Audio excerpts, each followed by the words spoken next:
It's 2 a.m. The outside world is completely quiet, but inside Maria, it's loud. Not external voices, not dramatic panic. A physical sensation, a dull weight in her chest, restlessness in her legs, a mind replaying every conversation from the day on a loop. She tells herself, it's just stress. Tomorrow I'll organize better. I'll handle it. But here's what society rarely explains to women. Female anxiety is biological language. It doesn't always look like a panic attack. Sometimes it looks like over-responsibility, like people-pleasing, like chronic fatigue that sleep doesn't fix. If you feel like you should be fine, but your body feels constantly on edge, you're not broken. Your nervous system simply forgot how to return to calm. And today, we're going to show it the way back.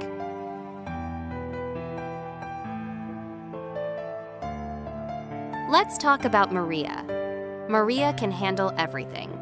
She's efficient, detail-oriented, reliable, but her success has an invisible cost. Neuroscience calls this high-functioning anxiety. Unlike paralyzing anxiety, this type pushes you forward. It's a motor powered by fear of failure. The key symptom? You can't relax without guilt. The physical signal? Jaw tension, teeth grinding, tight shoulders before your feet hit the floor in the morning. The biological cost? Hypervigilance. Inside Maria's brain, her amygdala, the threat detection center, stays activated. When it's constantly on, your body burns through calming neurotransmitters like GABA. GABA is your nervous system's brake pedal. Without it, your system has no off switch. Perfectionism is not a personality trait. It's a survival strategy.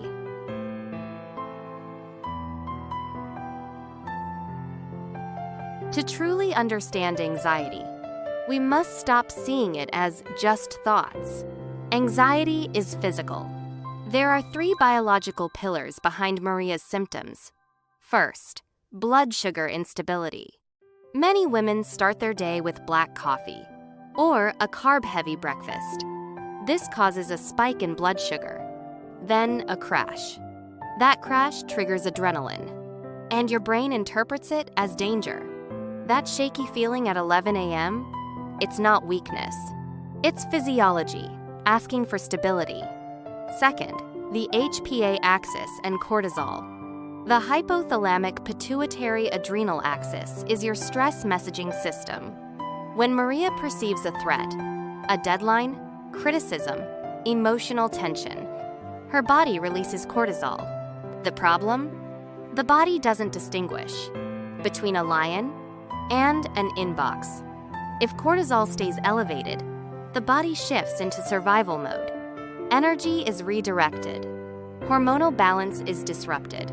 Recovery slows down. Third, the vagus nerve. This is your calming superhighway. It connects your brain to your heart and digestive system. If your vagal tone is weak, your body struggles to shift into rest mode. And without rest mode, calm thoughts are biologically impossible.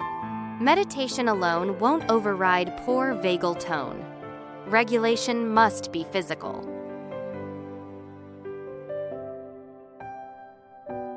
Here's something critical. You are not the same woman every day of the month.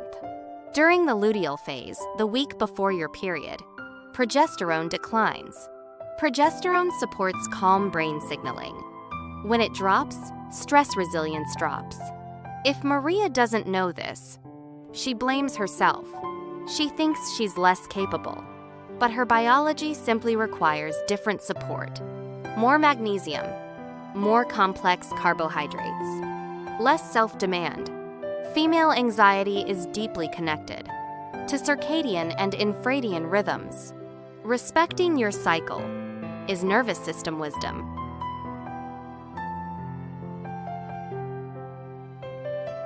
We're not looking for quick hacks. We're rebuilding your biological foundation.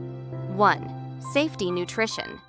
Within 1 hour of waking, eat protein, around 25 to 30 grams. Amino acids build serotonin and dopamine. Without protein, your brain is trying to function without raw materials. 2. Light and sound hygiene. Your nervous system regulates through sensory input.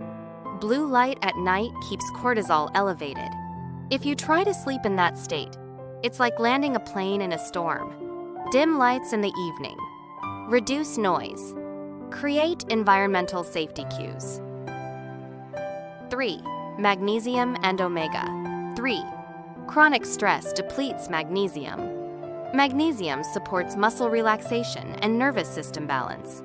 Omega-3 fatty acids reduce neuroinflammation. These are not trends.